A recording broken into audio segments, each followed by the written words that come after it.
Syllabus is vast, time is less. What to do at this moment? Do these 40 chapters, and I assure you कि 3/4 of NEET exam is in your hands. ये 40 chapters मैंने कुछ ऐसे ही नहीं बना दिए हैं. प्रॉपर मैंने एनालिसिस किया 21, 22, 23, 24 के एग्ज़ाम्स का, जो भी क्वेश्चंस उससे आए हैं. And after that I got this conclusion कि ये जो 40 चैप्टर्स हैं इनसे ऑलमोस्ट 3/4 ऑफ एग्ज़ाम आता है. अगर आप किसी भी स्कोर पे अटके हुए हैं, आप 500s पे अटके हैं तो यू कैन क्रॉस 650s. आप 450s पे हैं तो you can easily cross 550 to 600. देखो, मैं कोई फॉल्स होप नहीं दूंगा, पर ये वाले जो चैप्टर्स हैं मैंने प्रॉपर एनालिसिस के बेसिस पे देखे कि हाँ, ये चैप्टर्स इंपॉर्टेंट है. तो अगर आपके ये चैप्टर मिस हुए हैं या अगर अभी तक आपने नहीं किया तो प्लीज़ इन चैप्टर्स को सबसे पहली प्रायोरिटी पे रखना है. After that you move to other chapters. So, for all those who are new to my channel, I'm Lakshya Rana, a first year MBBS student at AIIMS Raipur. I scored 700 marks in NEET 2024 and also cleared JEE Mains with 98.6 percentile. So let's start with the video यार. आपके पास भी कम time है. अच्छा, by the way, मेरा Instagram handle पे you can join. अगर आपको कुछ भी डाउट्स होते हैं, आपको पर्सनल क्वेरीज होती हैं जो आप कमेंट्स में नहीं पूछना चाहते, पढ़ाई से रिलेटेड या शेड्यूल से रिलेटेड, तो you can DM me on Instagram. मैं ऑलमोस्ट हर एक क्वेरी का आंसर करता हूँ. और मोरओवर मैं वहाँ पे अपनी कॉलेज लाइफ से रिलेटेड फ़ोटोज़ भी पोस्ट करता रहता हूँ. तो it will be a source of motivation for you guys. अभी recently we started with head and neck part and I posted some photos. तो ऐसी फ़ोटोज़ डालता रहता हूँ. तो this is my insta handle Lakshya Rana 2207. You can follow it. Starting with the video यार. First of all, these are the must do chapters for biology. Animal Kingdom 5 questions आए थे, 20 marks. Morphology 5 questions, again 20 marks. Biomolecules, Cell the Unit of Life and Cell Cycle and Cell Division. छोटे छोटे chapters हैं पर इनकी importance बहुत ज़्यादा है. देख सकते हो, इट्स अराउंड 15 क्वेश्चंस आए हैं. 15 क्वेश्चंस मजाक नहीं होता. एक छोटी सी यूनिट से 15 क्वेश्चंस अगर आपके आ रहे हैं तो बहुत मतलब इंपॉर्टेंस रखती है वो यूनिट. तो इन चैप्टर्स पे एक्स्ट्रा एम्फोसिस देना. और बायोमोलिक्यूल्स का तो अटमोस्ट इंपॉर्टेंस है भाई. इसमें क्या है, बायोमोलिक्यूल्स अगर आप बायो का करते हो तो आपको केमिस्ट्री में भी हेल्प मिलेगी. तो एक ही तीर से दो निशाने सॉर्ट ऑफ हो गया. तो आप बायोमोलिक्यूल्स पे थोड़ा ज़्यादा ध्यान देना. नेक्स्ट, ह्यूमन रिप्रोडक्शन से 5 क्वेश्चंस आए हैं. ह्यूमन रिप्रोडक्शन बहुत इंपॉर्टेंस रखता है. देन अपना principles of inheritance and molecular basis. Genetics के ये दो चैप्टर्स, जेनेटिक्स तो in it self is one of the most important units. तो इससे आपको अराउंड वही 12 क्वेश्चंस मिले हैं. 11 क्वेश्चंस. तो बहुत इंपॉर्टेंट है, इसको भी मिस नहीं करना. Then biotechnology as a unit, very important. 6 pages में बायोटेक्नोलॉजी ख़त्म किया हुआ है, पर इतनी इंपॉर्टेंट है, इससे क्वेश्चंस भर भर के आते हैं. इससे ही अराउंड 10 क्वेश्चंस आए हैं. 6 पेजेस से अगर आपको 10 क्वेश्चंस मिल रहे हैं, नॉट लाइक बैड डील. अच्छी तरह इन चैप्टर्स को करना, it will help you a lot. Then अपना बायोडाइवर्सिटी. देखो, ecology as a unit is very important, पर उसमें भी specifically biodiversity and its conservation सबसे इंपॉर्टेंट चैप्टर है. 5 क्वेश्चन आए थे नीट 2024 में, बहुत बड़ा नंबर है, इसे मजाक नहीं है. एवोल्यूशन से 4 questions. Human health and disease से भी अराउंड 4 क्वेश्चंस. और ये चैप्टर्स मतलब और भी चैप्टर्स को लिंक करते हैं, ह्यूमन हेल्थ एंड डिजीज़. तो ये सब चैप्टर्स बायो में, these are some of the most important chapters. और इनमें टोटल जो क्वेश्चंस आए 2024 में, दोज वर 63 क्वेश्चन. 63 मतलब ऑफ द 180, 63 क्वेश्चन सिर्फ इन्हीं चैप्टर्स से आए हैं. तो 252 मार्क्स तो आपको यहीं से ही मिल जाते हैं. 252 मार्क्स मतलब बहुत अच्छा खासा स्कोर है बायो में अभी के हिसाब से. और सिर्फ इतने ही चैप्टर करने पे if you are scoring that much, it's a good deal. Now coming to the chemistry portion. Chemistry में सबसे पहले फिजिकल केमिस्ट्री. देखो यार, फिजिकल केमिस्ट्री में सबसे पहला चैप्टर मैंने मोल कंसेप्ट रखा है. ऑल द मोल कंसेप्ट से एक ही क्वेश्चन आता है, and that too the most important part is stoichiometry. उस पर अच्छी कमांड रखना, stoichiometric equations. But mole concept में जो उसके कंसेप्ट्स हैं वो और सभी फिजिकल केमिस्ट्री के चैप्टर्स में यूज़ होंगे. तो मेरे हिसाब से इसे इंपॉर्टेंट चैप्टर्स में पुट करना is very important. That too it should be the priority, क्योंकि ऑलमोस्ट पूरा फिजिकल केमिस्ट्री का बैकबोन है मोल कंसेप्ट. तो यू कांट मिस इट. बाकी आप मोल कंसेप्ट को एंड आप सॉल्यूशंस को, इन दो चैप्टर्स को आप एक साथ कर सकते हो, क्योंकि इसमें ओवरलैपिंग कंसेप्ट्स हैं. जो कंसंट्रेशन टर्म्स हैं दैट आर ओवरलैपिंग. तो मेक श्योर कि आप ये दो यूनिट्स या ये दो चैप्टर्स को एक साथ करें. Coming to structure of atoms, direct examples उठ के आते हैं इस चैप्टर से. असर्शन रीजन क्वेश्चंस भी आजकल आने लगे हैं. इस चैप्टर का फ़ायदा ये है, ये आप केमिस्ट्री में अगर अच्छी तरह कवर कर लेते हो तो it will help you in physics. Atoms and nuclei, दो चैप्टर्स आपके अच्छे हो सकते हैं. तो structure of atom is important, और इससे क्वेश्चंस भी आते हैं. 2-3 क्वेश्चंस आ जाते हैं easily. Next, thermodynamics. Thermodynamics is बहुत मतलब इट्स इक्वली इंपॉर्टेंट।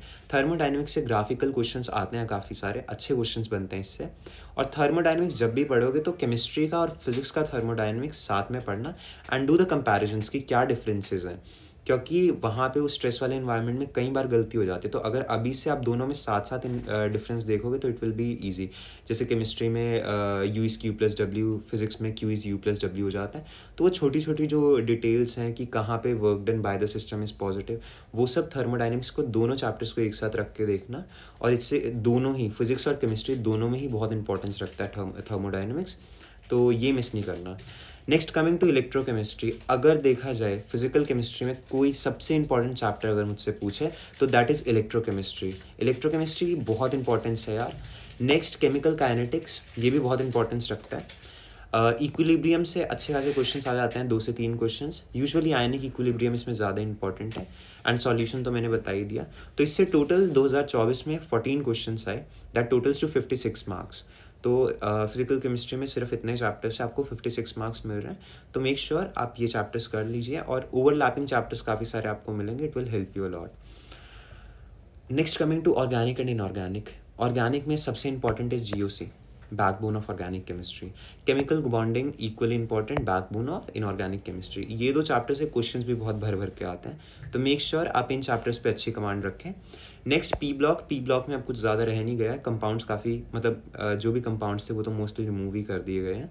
तो जो थोड़ा बहुत बचे उस पर अच्छी कमांड रखना। जो भी ट्रेंड्स हैं उन पे अच्छी तरह you have to like know what are the anomalies, fluorine, chlorine and all that stuff, तो वो सब करके जाना।